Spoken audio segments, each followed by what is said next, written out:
دانشور، جمہوریت پسند میڈیا، سول سوسائٹی، انسانی حقوق کی تنظیمیں اپنا بھرپور کردار ادا کر سکتی ہیں، اور اس میں طلباء بھی شامل ہونے چاہیے۔ ان سب کو اپنا کردار ادا کرنا ہوگا، اور تاریخ گواہ کہ جب معاشرہ اپنے نصب العین کو طے کر لے تو پھر ہر رکاوٹ ختم ہو جاتی ہے۔ یہ پاکستان کے 22 کروڑ عوام کا حق ہے کہ ان کو مہنگائی، بے روزگاری اور معاشی تباہی سے نجات ملے، انہیں صحت، تعلیم، انصاف کے بنیادی حقوق میسر آئیں، اور یہ کسی بھیک یا احسان کی صورت میں نہیں، بلکہ اپنے حق کے طور پہ۔ دنیا اور خطے میں وقوع پذیر صورتحال پکار کر ہم سے اصلاح احوال کی دہائیاں دے رہی ہے۔ اس لیے میں نے بار بار کہا کہ we have to put our house in order، اور ہمیں اپنی آنکھیں کھولنی چاہیے۔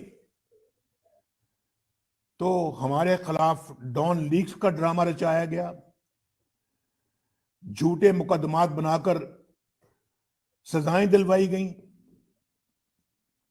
اور پھر آپ نے دیکھا ہے کہ کس طرح سے رسوا کیا گیا۔ لیکن اب وقت آ گیا ہے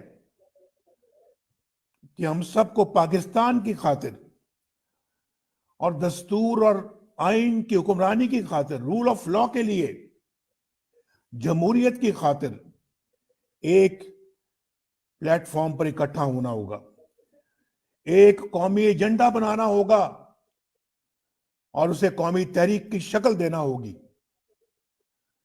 میری گزارش ہے کہ اس کانفرنس میں دی گئی تمام تجاویز اور سفارشات کی روشنی میں فوری حکمت عملی مرتب کی جائے، سب لوگ بیٹھیں سر جوڑ کر، اور ایک حکمت عملی مرتب کی جائے تاکہ عملی جدوجہد کی راہ اپنائی جا سکے۔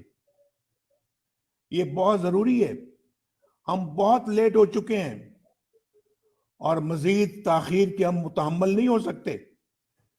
اس کام کو آج ہی بیٹھ کے کیا جائے، آج ہی، تاکہ جو کانفرنس ہو رہی ہے اور جو کچھ ہم سوچ رہے ہیں، کہہ رہے ہیں، اور جو پورا ملک کہہ رہا ہے، پوری قوم کہہ رہی ہے، اس پہ فوری طور پہ پھر عمل شروع کیا جائے، اور ملک کو اس گہری کھائی میں جو ہم گر چکے ہیں اس سے دوبارہ اٹھایا جا سکے، نکالا جا سکے، اور دوبارہ اپنے منزل کی طرف ہم اس کو روانہ کر سکیں۔ اگر ایسا نہ کیا تو پھر اس کو دوبارہ نکالنا، اٹھانا ناممکن ہو جائے گا، اور تاریخ آپ کو اور مجھے، ہم سب کو معاف نہیں کرے گی۔ آپ سب کا بہت بہت شکریہ۔ پاکستان پائندہ باد۔